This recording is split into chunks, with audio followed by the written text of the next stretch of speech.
May 1945, Germany. The war was almost over, but for Corporal Jimmy Hayes, the hardest decision of his life did not happen in the middle of a firefight. It happened on a quiet road at an American checkpoint when a little girl stepped out of the ruins and walked toward him. She could not have been more than 7 years old. She had blonde braids, torn shoes, and a dress that looked too big for her small body, as if it had belonged to someone else before the war took everything. She did not speak. She did not cry. She simply stopped in front of him and held out both hands. Every soldier at that checkpoint understood what it meant. She was hungry. In Hayes's pocket was a Hershey bar from his army ration. He had saved it for later that night, but now it suddenly felt heavy in his hand before he had even pulled it out. He looked at the little girl, then at the empty road behind her, and then he saw more children slowly stepping out from the shattered streets. One child became 5, 5 became 20. Soon, dozens of starving German children were standing in front of American soldiers, waiting to see what one man would do. That was when Hayes's sergeant stepped beside him and put a hand on his shoulder. Don't do it. Hayes looked at him, unable to understand how the answer could be so simple. Sergeant, she's just a kid. The sergeant's face did not change. She's a German kid. Yesterday, her father could have been shooting at us. Hayes looked back at the girl. Her hands were still out. Her eyes were tired, patient, and desperate. By noon, the report had reached General George S. Patton. A corporal had broken orders to feed the children of the enemy, and Patton's response would decide what mattered more after victory, discipline or humanity. Before we continue, make sure to subscribe and hit the like button. On this channel, we tell World War II stories about the moments that tested not only soldiers' courage, but their souls. The town was Kronberg, a small German town caught in the final collapse of the war. The fighting had moved through the area weeks earlier. Some buildings were still standing, but the people inside them were starving. Germany's supply lines had fallen apart. Food was no longer reaching towns. Retreating soldiers had taken whatever they could carry, and civilians were left with almost nothing. The Americans had set up a checkpoint on the main road. Their job was simple: control who came in and who went out. It was standard procedure, the kind of order that made sense on paper and became painful only when real people stood in front of it. That morning, Corporal Jimmy Hayes was on duty. He was 23 years old, a farm boy from Iowa. He had been in Europe for months. He had seen combat. He had lost friends. He had seen things no young man should ever have to see, but he had not become numb, not yet. Then the little girl appeared. She came from the direction of town, walking alone. She was thin, quiet, and careful, as if even the simple act of asking for help had become dangerous. Her shoes were ripped open, and her dress looked like it had belonged to someone much older. She stopped right in front of Hayes, looked up at him, and held out both hands. She did not know English, but she did not need words. Hunger was a language every soldier understood. Sergeant Mike Donovan saw what was happening and walked over. Hayes stepped back. Hayes did not move. Sergeant, look at her. I am looking at her, and I see a German civilian. We do not feed German civilians. That is not our job. She is starving. A lot of people are starving. That is what happens when your country starts a war and loses. Hayes reached into his pocket and felt the chocolate bar. One Hershey bar. That was all. It would not save a town. It would not repair a broken country. It would not change what had happened. But to one little girl, it might mean everything. Donovan saw the movement and grabbed Hayes by the wrist. Do not even think about it. Why? Because if you give her that chocolate, do you know what happens next? Tomorrow, every child in this town will be standing right here. Then what? Do you have enough rations for 3,000 people? Hayes froze because part of him knew the sergeant was right. Behind the girl, more children were appearing. They came slowly from alleys and broken doorways, watching the Americans with the cautious hope of children who had learned not to expect kindness. Within minutes, there were about 30 of them. Some were barely old enough to walk, some were 12 or 13. All of them were thin. All of them were hungry. An older boy stepped forward. He knew a little English. Please, sir, we are hungry. Do you have food? Donovan answered before Hayes could. No food for you. Go back home. Please, the little ones are very hungry. That is not our concern. Go home. The boy did not move. Behind him, a small girl began to cry, not loudly. She did not have the strength for that. It was just a quiet, exhausted sound that cut through the silence of the checkpoint. Something inside Hayes broke. He could not stand there with food in his pocket and pretend he did not see them. So he pulled out the Hershey bar. Every child's eyes locked onto it. Donovan stepped in front of him. Hayes, that is an order. Do not give them that chocolate. Sergeant, it is one candy bar. It is not about the candy bar. It is about the principle. We feed our own, not the enemy. They are not the enemy. They are children. They are German children. Their fathers killed our boys. Their mothers cheered for Hitler. Do not forget that. Hayes looked at the little girl with the braids. Did she cheer for Hitler, Sergeant? Did she vote for him? Did she start this war? Donovan's expression hardened. No, but her country did, and war does not care what is fair. Hayes stood there, caught between two truths. The sergeant was not completely wrong, but neither was the child. The situation drew the attention of the other soldiers. Some agreed with Donovan.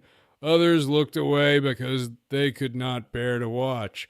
Finally, Donovan called for Lieutenant Parker. Parker was young, and this was one of his first serious decisions involving civilians.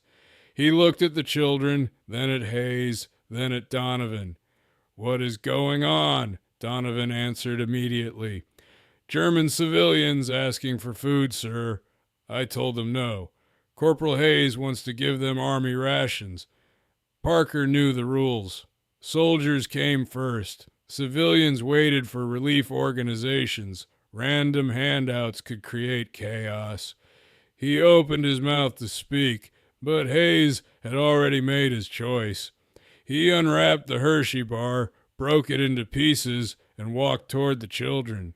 This time, Donovan did not stop him. He only watched. Hayes gave the first piece to the little girl with the braids. She took it carefully, as if it were something precious. She put it in her mouth and closed her eyes. The other children rushed forward, hands reaching, voices pleading. Hayes handed out every piece he had, but it was not enough. 30 children, one chocolate bar. Most of them got nothing. Then something happened that none of the soldiers expected. The children who received chocolate broke their pieces in half and shared them with the smaller ones. They understood hunger. They understood sacrifice. Seconds later, the chocolate was gone. The children kept looking at Hayes, hoping he had more. He turned his pockets inside out to show them they were empty. They understood. They did not scream. They did not fight. They simply turned and walked back toward town. The little girl with the braids was the last to leave. She looked back at Hayes once, and then she disappeared into the ruins.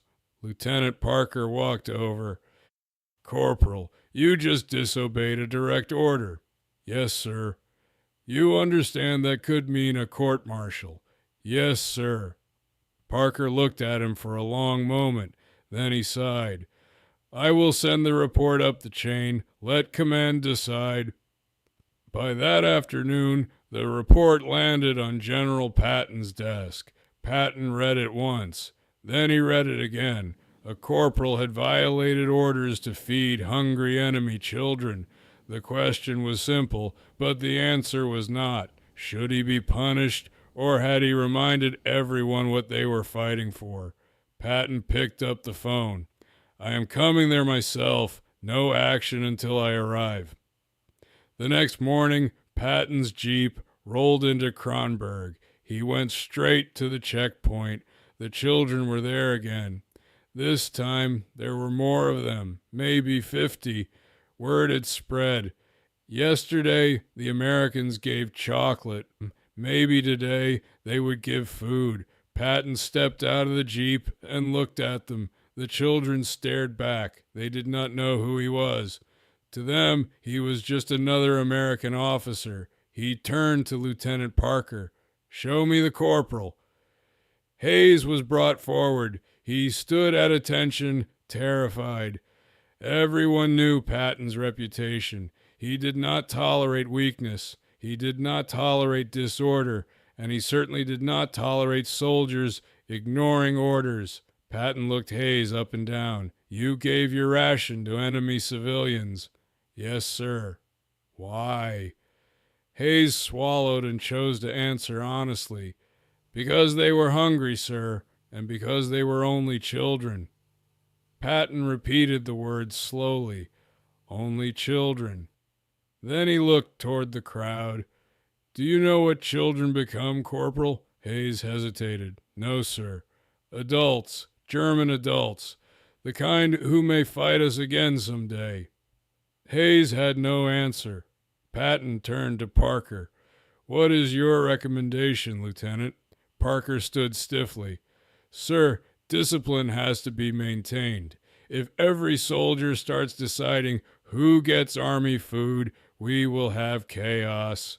Patton nodded. Then he walked toward the children. They stepped back instinctively. Patton knelt in front of the little girl with the braids. He did not speak German, but he did not need to. He reached into his pocket and pulled out a chocolate bar. Then he handed it to her. The girl stared at it. Then she looked at Patton. Then she looked back at the chocolate. Patton stood and turned to his staff. Get me the supply officer. A major hurried over. Yes, sir. How much food do we have? Enough for 2 months at current strength, sir. Good. Set up a food station here, twice a day. Feed these civilians. Not a feast, just enough to keep them alive. The major hesitated. Sir, regulations say... I know what regulations say. Patton's voice sharpened. In this sector, I am changing the order. We feed non-combatants, especially children. Yes, sir. Then Patton turned back to Hayes and Parker. Lieutenant, you were right about discipline. Corporal, you were right about humanity. He pointed toward the children. Here is the difference. We do not hand out rations randomly. That creates panic. But we also do not let children starve under our watch, not under my command. He looked directly at Hayes. Your heart was in the right place, but one candy bar will not save anyone for long. Compassion needs structure. If you want to help people, organize it. Hayes nodded. Yes, sir. Patton started to walk away, then stopped. Corporal Hayes, you will not be court-martialed. Hayes blinked. Sir, you are being reassigned. Starting today, you are responsible for civilian food distribution in this sector. Those children eat every day. No excuses. Hayes stood frozen. Yes, sir. Before getting back into the jeep, Patton said one final thing. We did not fight this war just to become like them. Remember that. For the next 3 weeks, until relief organizations arrived, Hayes ran the food station in Kronberg. Every morning and every evening, the children lined up. They received soup, bread, and milk for the youngest ones. The routine became sacred. 6 in the morning, 6 in the evening, rain or shine. The little girl with the braids came every day. Her name was Anna. Hayes learned that she lived with her grandmother. Her father had died in Russia. Her mother had been killed in an air raid. She had almost no one left. After the first week, Anna began to smile. It was small, almost easy to miss, but Hayes noticed it. Her cheeks filled out a little. Her eyes changed. The empty look on her face began to fade. She was coming back to life. 2 weeks later, Anna brought him something. It was a folded piece of paper. She handed it to him quickly, then ran away embarrassed. Hayes opened it. It was a pencil drawing of an American soldier giving bread to a child. The soldier had corporal stripes on his sleeve. The child had braids. Anna could not write his name. She did not know English letters, but she had drawn his face the best she could remember it. Hayes kept that drawing for the rest of his life. He carried it through the rest of his service. He brought it home to Iowa. He framed it and hung it in his house. Years later, his grandson asked him, "Grandpa, why do you have a child's drawing on the wall?" Hayes looked at it for a long time. Then he said, "Because that was the day I understood what we had really been fighting for." Patton never spoke about the incident again. To him, it was just another decision in the final days of war. But to the soldiers at that checkpoint, it became something more. It was the moment they understood that winning a war is not only about defeating the enemy, it is also about deciding what kind of people you will be when the shooting stops. So what would you have done? Would you have followed the rules, or would you have fed the children? Let me know in the comments. And if you want more powerful World War II stories about impossible choices, courage, and humanity in the darkest moments of history, subscribe, hit the like button, and stay with us for the next story.